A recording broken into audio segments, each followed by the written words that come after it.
What's going on, guys? Ironflash here, and I'm back with a movie review for you today. Spoilers ahead, so if you guys aren't ready to be spoiled, click away from the video now. I just got home from watching the Fantastic Four movie. Fantastic Four First Steps, to be exact. And let me tell you guys, holy smokes, it was, and all pun intended, a fantastic movie. Marvel has officially gone back to their roots. Officially gone back to their roots. And I am glad and I am grateful that they have. The last two movies that Marvel has released, which would be Thunderbolts and Fantastic Four, have both been amazing movies. Whoops, something just fell.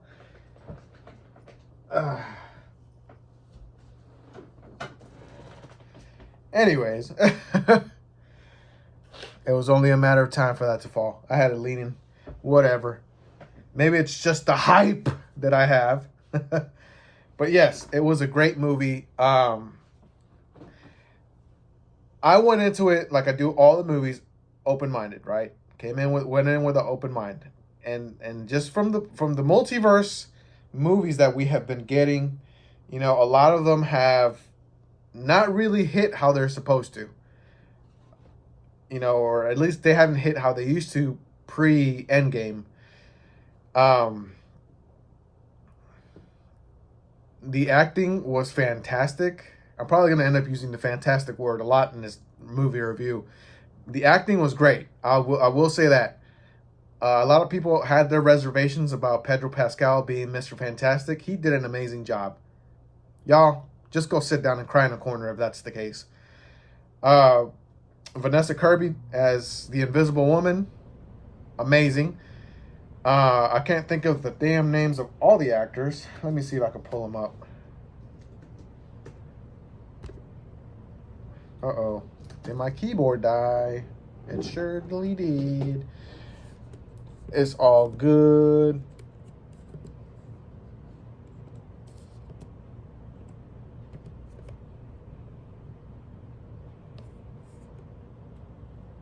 Uh-oh. I forgot my password. Anyways, while I'm over here figuring out my password, yes, the acting was phenomenal.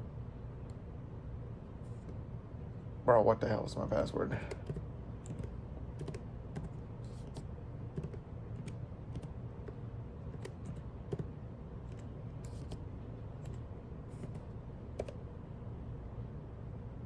Okay, whatever. The acting was great. I can't figure out my password to save my life. And this keyboard died, so whatever. Actually, I could probably plug it in right now. Galactus. Oh my God, they got Galactus right. They got Galactus right. We have been waiting for a proper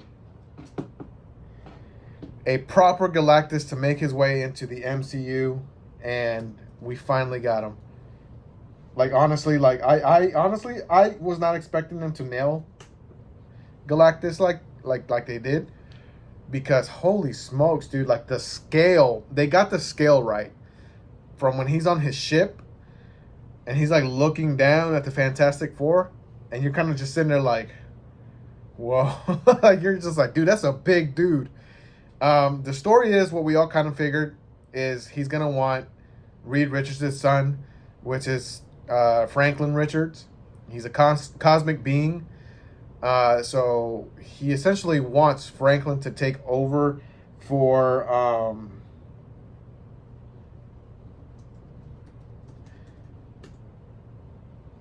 he wants Franklin to take over Galactus's hunger, right?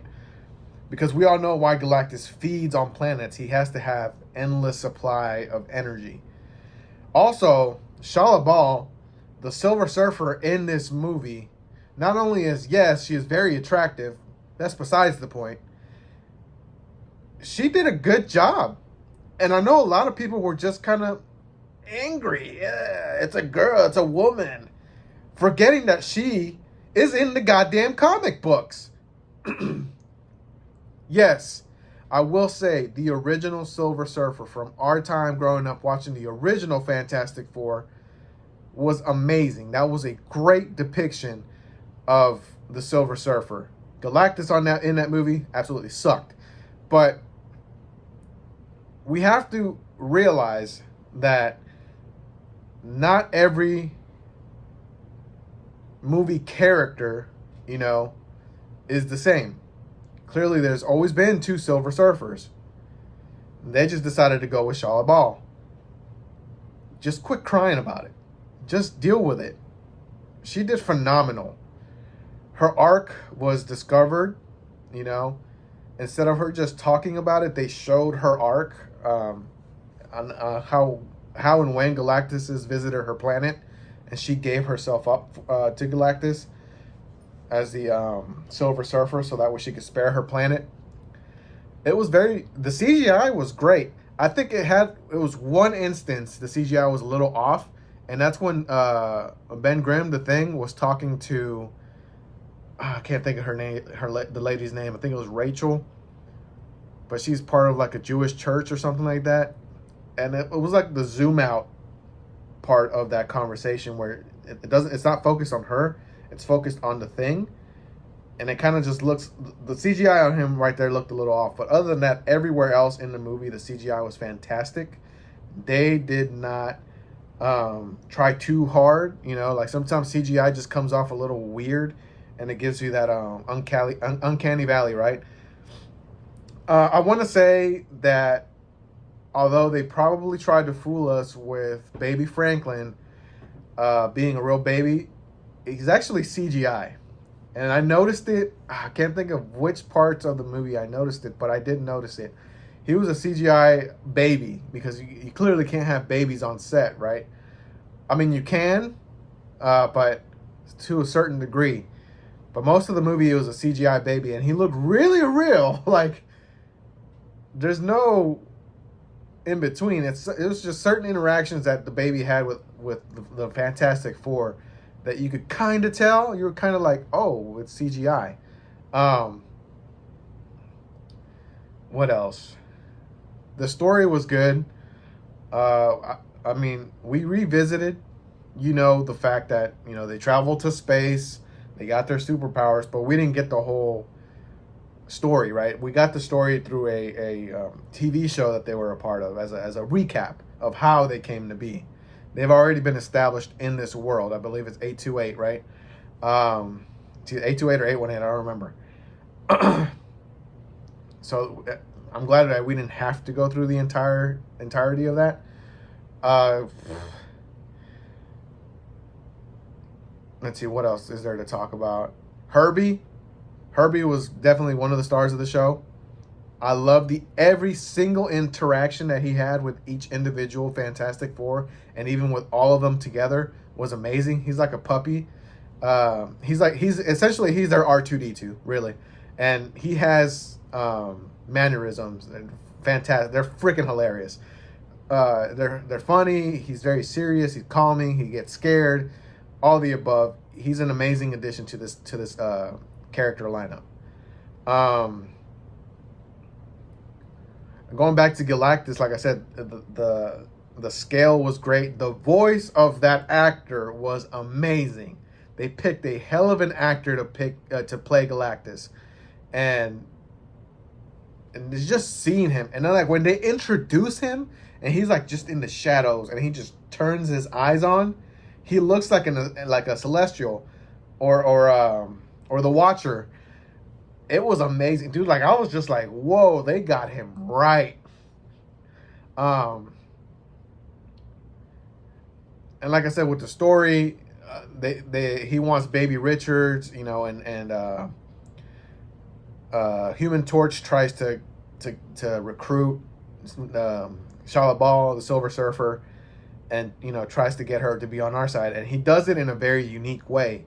So like Reed Richards was recording on his, like, it was cool. Like, he would record sounds from space, and it came to be, it was a lot of other planets dying because of Galactus, and one of them was her home planet, of them trying to reach her and find her. and it gets in her head, and she just zooms out, dude. Like she just leaves, and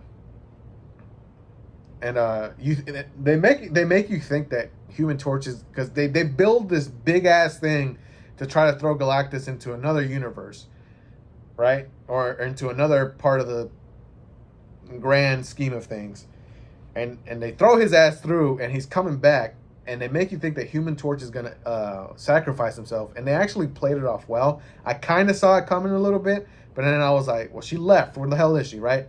So he's like on 1% on his suit, because the oxygen level of him having the helmet on dims away, or it's either his helmet or just his spacesuit. And so he's hauling ass to go to push Galactus back into that wormhole. And as he gets this close, Silver Surfer comes through and actually knocks his ass out. And she pushes Galactus through the wormhole, and she goes with him. And you could tell it hurt Galactus, because a lot of the things that the Fantastic Four were throwing at him, like just Johnny's flames and the thing hitting him, didn't do much to him. But they gave Sue Storm her flowers there at the end. They showed the power of what a mother can do for her child. She gives up her life by literally pushing Galactus with all of her might and powers into that trap they had set for Galactus. It was a great moment for her. It wasn't woke. It wasn't let's give a female character, kind of how they did with Captain Marvel. It wasn't that. I didn't get that from that scene itself. She sacrifices herself, and she dies. And the scene with Pedro Pascal and Vanessa Kirby, with him trying to resuscitate her, was great. You feel every feeling with him. He lost his wife, right? And they place baby Franklin on top of her, and he like touches her face, and he's like, at first he's crying, and then he's just like, he's calm, and then he just kind of just touches Vanessa Kirby's face, Sue Storm, and he brings her back to life. And in her eyes, you can see all the stars of galaxies and stuff, which we've seen in Thor Ragnarok. When we meet Eternity, that's how it looked in her eyes, because Franklin is a cosmic being. And so, like I said, they did a phenomenal job with this movie. And the post-credit scene, you best believe it's worth staying. There's two. The very last one, you don't have to stay for, but the mid-credit scene, I guess it's what it is, you do. Baby Frank, he's not Baby Frank. It's 4 years after the Galactus stuff happened. Franklin and Sue are, they're reading a book, blah, blah, blah. And then Sue goes to the kitchen, grabs a new book to read to her, and you hear something, and Sue starts to power up. And guess who is there in the Baxter building? Not the Baxter building. Is it the Baxter? Oh, I guess it's the Foundation building. Guess who's in there, fully cloaked in green, holding his mask? Dr. Doom. They have finally teased our big bad. Now, obviously, we didn't see his face. We just saw him holding his mask, holding Franklin. I don't know what's going to happen, man. That's two post-credit scenes right there that got you on edge, because Thunderbolts had Fantastic Four coming into the main universe. Now, is it ours? We don't know. We don't know, right? Or is it the ones from this universe that we just witnessed, right? We don't know. But I think, oh man, and then after that mid-credit scene, it says the Fantastic Four and Herbie will be back in Avengers Doomsday. And or is it Herbie or is it Franklin? I don't remember which one it was. And I am ready for Avengers Doomsday. I just wish they would give us something so that we could see what Doctor Doom actually looks like. Now, according to this mid-credit scene, he has the metallic hands, and he has his metallic mask and his green hood. And it was teased throughout the movie that, Sue is asking for the world for help, and she's trying to, and she makes peace of the world, whatever, you know. And there's one country that doesn't show up, Latveria. I wonder why that is. Anyways, y'all, if you guys joined me for this long, thank you. I know I missed a lot of things for the movie. It is what it is. I will, you know, do my best to keep up with a lot of the newer movies here on the channel. If you guys have seen the Fantastic Four First Steps movie, leave a comment down below and let me know what you guys thought, you know. Also, if you haven't seen the movie and you stayed throughout this, I'm sorry I spoiled it for you, but I warned you at the beginning, right? So, the Fantastic Four, in my opinion, was a greatly made movie. It was fantastic, and I give it a solid 9.5 out of 10.